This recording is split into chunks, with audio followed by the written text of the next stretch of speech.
Welcome to Bankole's Nation. I'm your host, Bankole Thompson, and thank you so much for joining us on this week's edition of our podcast. We're speaking with Sam Riddle, a veteran campaign strategist who has worked on local and national campaigns, looking at the 2025 Detroit mayor's race, and of course, the main contenders here, Mayor Sheffield, the president of the Detroit City Council, and Reverend Solomon Kinloch Jr., the senior pastor of Triumph Church, one of the fastest and largest growing Black congregations in the nation. Sam Riddle speaks out on the mayor's race and what it portends for the future of Detroit, as well as the challenges that the city faces ahead of a new mayor later this year. It's all coming up on this week's edition of Bankole's Nation. Stay with us right after this break.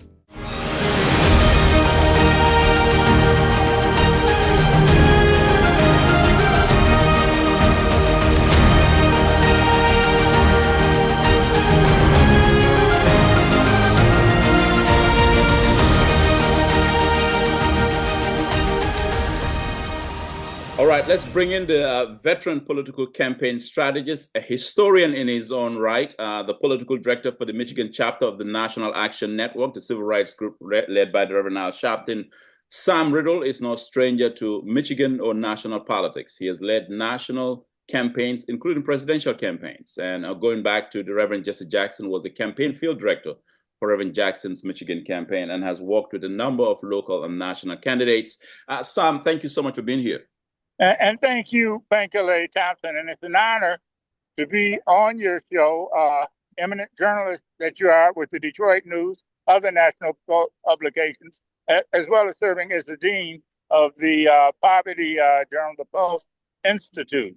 And I'm just happy to be here, man. Well, Sam, I want to begin. I think there is no better person to talk to when it comes to this mayor's race, 2026.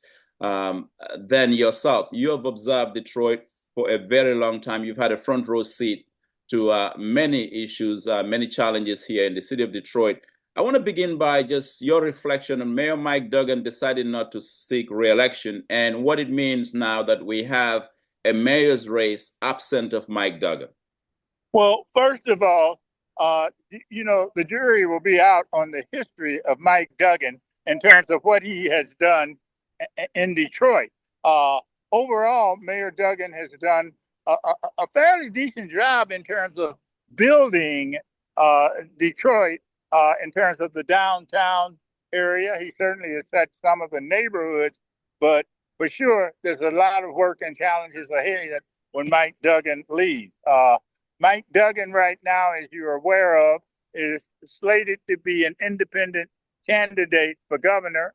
Already, he's garnered 150 Black ministers, I guess. Black, I don't know how to put this because, when you can grab, a white man can grab 150 Black preachers, that means something. Or it may well mean that plantation politics is alive and well. We'll see about that. Certainly, Detroit has a history of plantation politics. Now, some of those folks in there are intellectuals on their own. Some of them go along to get along. I don't hate on any of them, but I have to give you an honest observation. And right now, we're at the height. You're giving me the Sam Riddle doctrine. Go ahead. Yeah, but we're at the height of what could easily be perceived as plantation politics. On the other hand, no less a figure than myself directly told Mike Duggan, in a manner of speaking, it was a stroke of genius, a preemptive strike, if you will, to get 150 Black preachers to do anything together. So that's kind of that's major league, and it certainly hurts Jocelyn Benson's efforts to become governor, and it may well position Congressman John James. It may well position Congressman John James to become the next governor of the state of Michigan. Now, when we broadcast nationally like we're doing right now, I've got to tell you that one of the challenges that I believe all of us face here in Detroit is selecting someone with the strength to not wallow in plantation politics, to not be an agent for corporate welfare, to fight for those that have no voice. I like what the Pope said in so many words. The new Pope, Yeah. when he said that we need to be close to those that are suffering right now, and we have, in arguably America's blackest and poorest city, a dominant population in Detroit that is in a state of suffering, and folk look the other way, and that's a damn shame. That means that there's a challenge out there for Detroit City Council President Mary Sheffield. Is she going to do what many of them did with Proposal P when they lined up with the likes of Gretchen Whitmer and the rest of the Democratic Party, laying the foundation to lose a presidential election on down the road?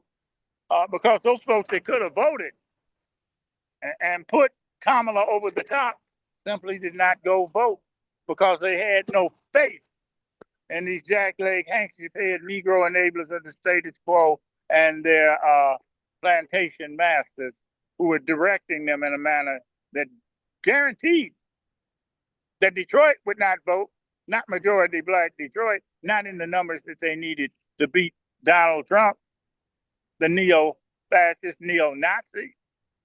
We couldn't beat him in Detroit. All I'm saying to you, Bankole Thompson, is this mayor's race, and I deviated a bit, too much emphasis on the presidential, but this mayor's race is going to be a big challenge for Mayor Sheffield, whose father, Horace Sheffield, administered CPR to he's not here, he's dead. His dead father, Horace Sheffield, is administered CPR by his son, Horace, on almost a daily manner. So how come they couldn't garner the support of the United Auto Workers, Regions 1 and 1A, the heart of Detroit?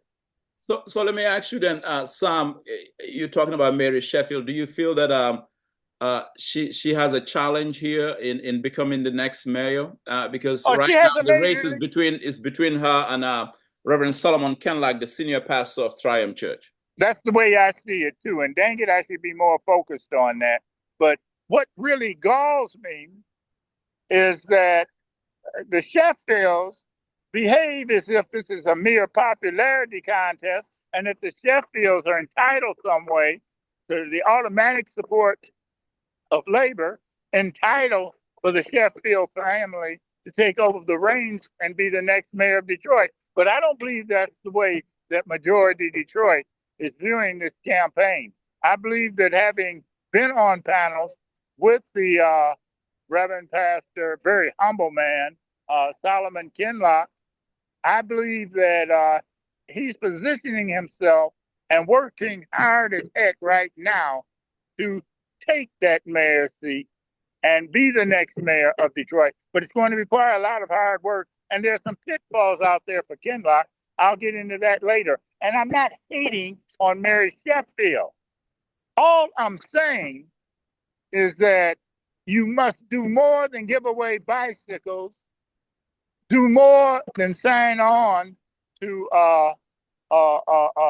be, if you will, a handmaiden to the Gilbert Empire, the Elitch Empire. We need more independence from those that will be mayor. Doesn't mean that you will hate on the Gilberts. Doesn't mean that you'll be hating on the Ilitches. We don't mind the billionaire class being here as long as they stay in their place. Oh, you didn't say that, Sam. Yeah, it means something when the majority population is not of the billionaire class. I believe that both Elitch and Gilbert have the sensitivities to help grow Detroit from this point on, taking up the reins from Mike Duggan. But I do believe that they can't come in here giving orders, and I know that isn't how it will be perceived. See, white folks, the billionaire class, have a unique ability to give orders when it seems like they're patting you on your head or you're behind. But all the while they're saying, get it done my way, son. Get it done my way, young lady. And we need a stronger, independent voice than those that would operate simply at the behest of the So, so, billionaire class. so who do you think is offering a stronger independent voice in this mayor's race? I thank you for steering me where I should be going. Quite frankly, I believe that Pastor Kinloch is head and shoulders above the rest of the candidates when it comes to running a big organization. That's a 40,000 member church and influencing many more than that. I believe that he has a seriousness of purpose beyond winning a popularity contest that can guide Detroit down this treacherous path that Detroit is facing now. We're at a critical juncture.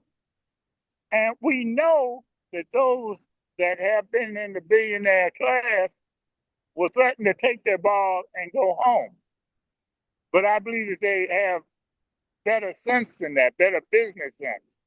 I believe that there is more compassion when a Mike Ealis can just say no to Elon Musk, say you can't run that commercial in Comerica Park. It may seem like a small thing, but it was a big deal because it would have been easy for Mike Ealis to say, yeah, run your commercial, Elon. But he didn't say that because of his sensitivities, and he knew that Detroit would rise up against that nonsense the same way that he allowed told, really, Kid Rock to hit the road, Jack, but you'll know sang an ass. He didn't say that. I said that, and Yeah. we say it on a broadcast station Right. here. What, what are you hearing on the streets though regarding this mayor's race between Mary Sheffield, president of the city council, and Reverend Solomon Kinloch, the senior pastor of Triumph Church? Well, the polls clearly show that Mary Sheffield has a lead, but it's starting to dwindle now as Kinloch gears up. What I'm hearing in the streets is that there is a divide out there. I believe that Mary Sheffield has a substantial base of support in Detroit. I'm not sure that all the people that take her bicycles are going to vote. She's a very popular woman, Mary Sheffield. I'm not sure that the commitment is there for those people that love her popularity, love to see Big Sean and the rest of the hip hop crowd. I'm not sure that they're going to be able to generate a vote, a GOTV effort that will sweep Sheffield in the city hall. I'm not feeling that because of my experience. You know, people can know you all over town. I can walk anywhere in Detroit, roughest areas, richest areas, and people will know me. That doesn't mean they'll vote for me. It doesn't mean that they'll vote for Sheffield. We're right in the heart of downtown Detroit, and you know those sirens come with Detroit. Right. You know that. The UAW endorsement of Reverend Kinloch, who is not, has never been elected to office in the past, was a surprise for many people, and I was surprised as well. Were you surprised by the UAW's decision to go with Reverend Solomon Kinloch as opposed to Mary Sheffield? This UAW is different than the status quo UAW. The leadership we see with Laura Dickinson in 1A, the leadership we see with a LaShawn English, who is in UAW Region 1, as well as being the UAW International Director for the Women's Department worldwide in the UAW. But the leadership we see there is much more independent than the status quo leadership we had before the UAW went through a change of guard under the leadership of Sean Fain. And people are checking Sean Fain right now, too, over those dumbass tariffs. But I understand where they're going in terms of looking down the road. But when you got a job right now, you can't look down the road. You just want to keep working. There's no such thing as a temporary layoff. Right now, the UAW is endorsing its interests in terms of the working people in the city of Detroit. Yeah, it's incredible, and I think it was an eye opener for a lot of people in terms of just the UAW coming out in support of Reverend Solomon Kinloch for mayor of Detroit. What are some of the issues that really concern you in this race that you think needs to be addressed? Food, clothing, and shelter. Right now, this current administration, the Trump administration, is threatening the very lifeline of majority Detroit.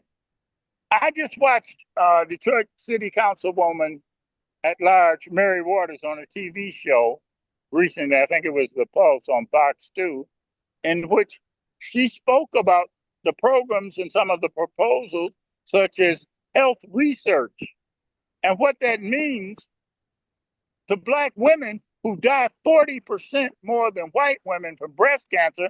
And now this triple X or whatever it is, triple negative breast cancer, the research is funding is threatened right now. They don't care about Black folks in America under this current Trump administration. I didn't say that. The councilwoman said that. And she represents more voters than any other Black woman holding elective office in the state of Michigan. So I believe that she knows from when she speaks.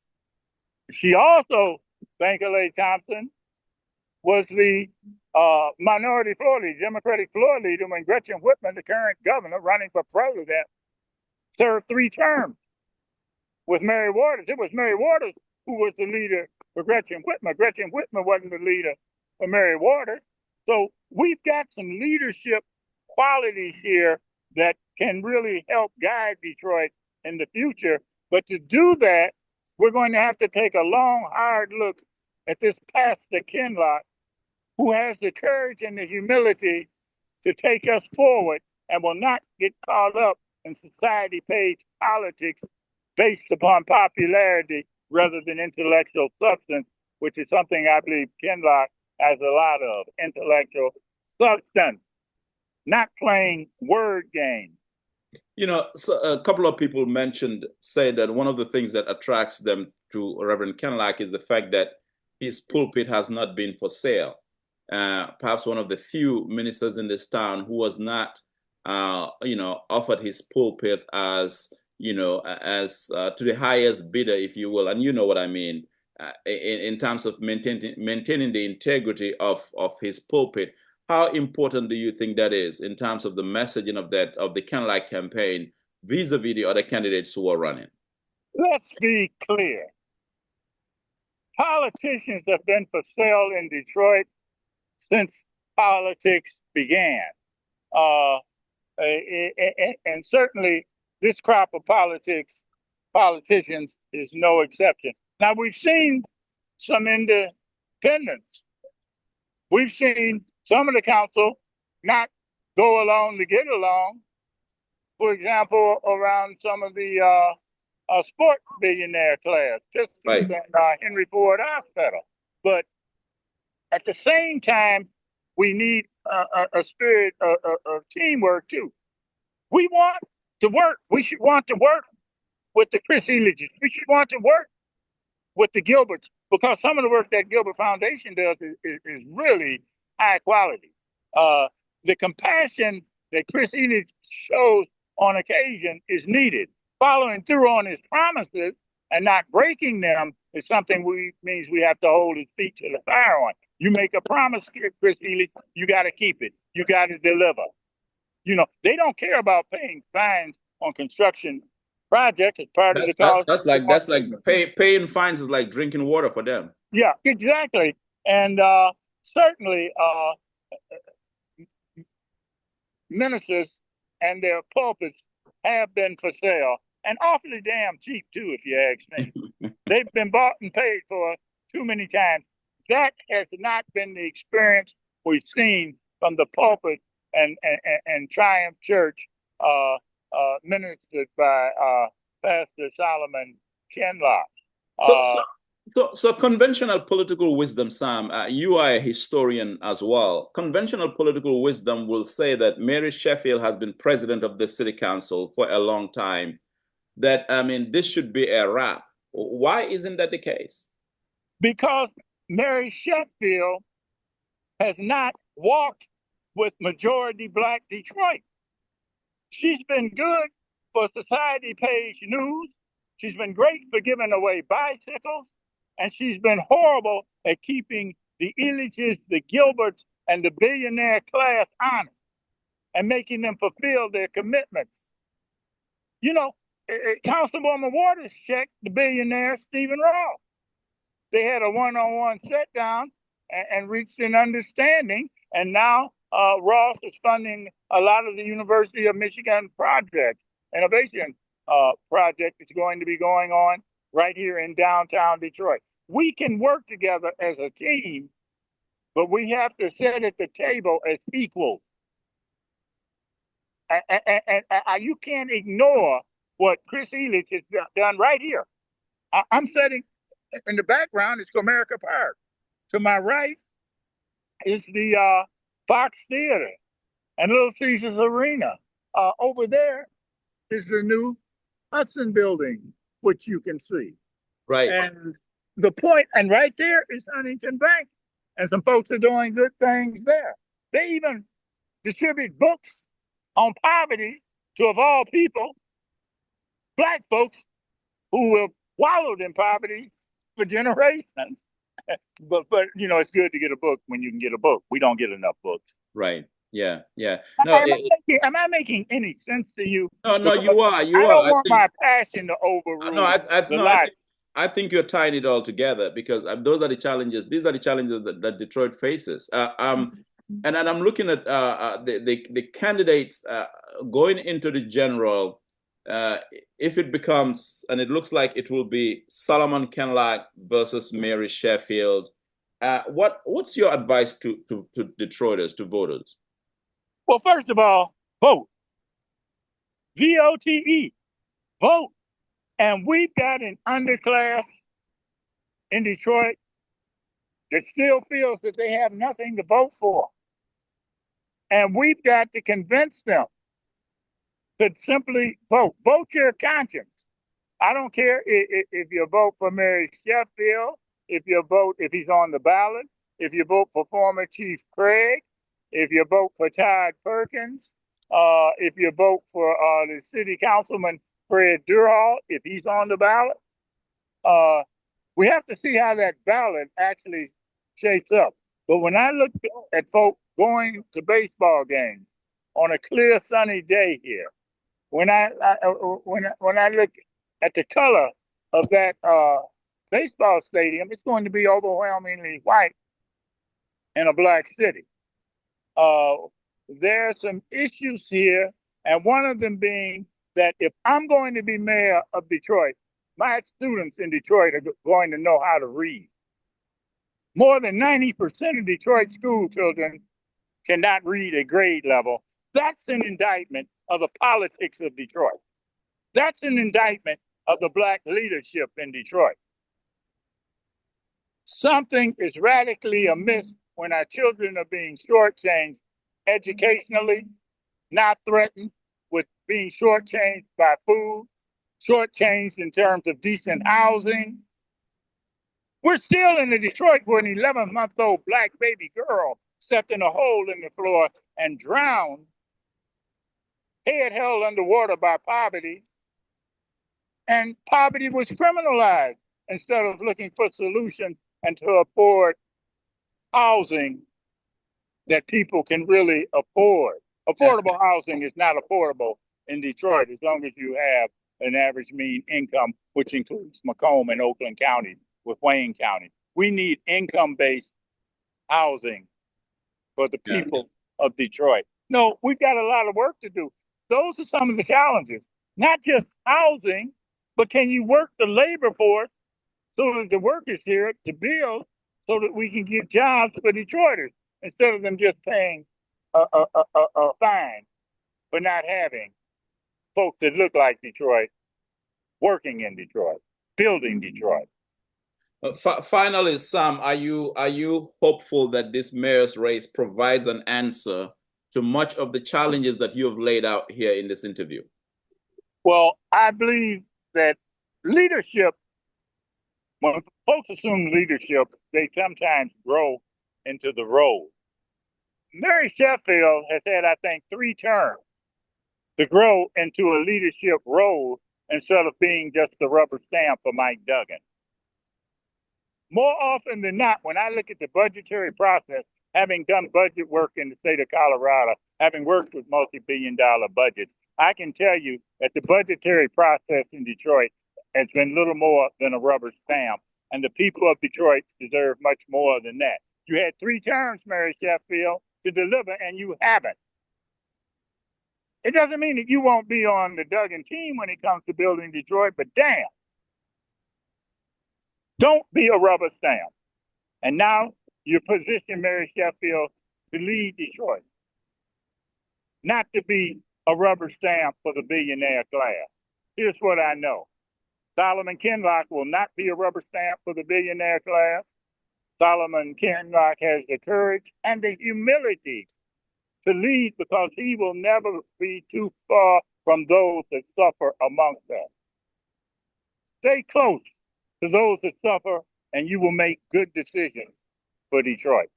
I appreciate you, Bankole. And those are the words of the new Pope Leo XIV. Pope Leo XIV, absolutely. Yeah. Who also served here in Flint.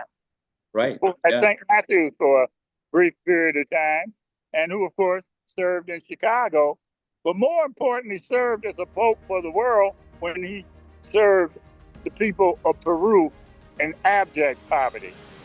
Yes, he did. Sam, thank you so much for being here. I hope it helped a little bit. I didn't mean to go off on a fashion tangent there, but okay, thank you. It was a wide thread. You brought it all together. Thank you so much. Thank you, Bankole Thompson. Enjoyed it.